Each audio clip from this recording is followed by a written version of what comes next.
The message of these protests was nonviolence, and a lot of these protesters were themselves inspired by Dr. King. So hosting this today is I'd say it's a pretty good memorial to the man. This was inspired by not fighting hate with hate.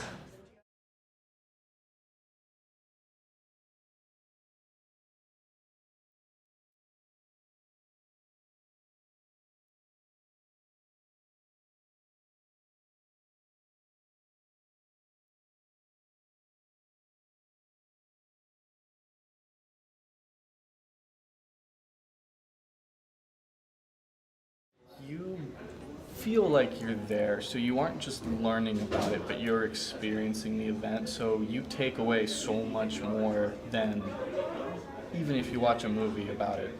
I know, certainly, being somebody that simultaneously, while creating this project, I was researching this very same thing by going to the archives every week. I learned so much more doing this project itself because I felt like I was part of it. The lunch counter sit-ins were one of the most moving examples of the way nonviolence could have an effect on people's emotions and attitudes.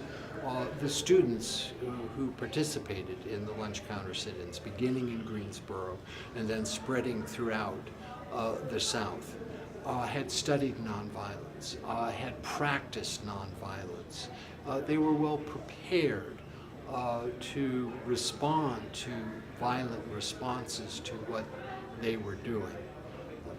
So insofar as part of Martin Luther King Day is devoted to understanding nonviolence as a response to political events, it's important that we look at developments like the Greensboro lunch counter sit-ins, where students had actively practiced nonviolence and studied Martin Luther King and studied Gandhi, and were prepared then in some measure for what happened. What I found profound was the vast diversity of people in the room, not only racially, but age.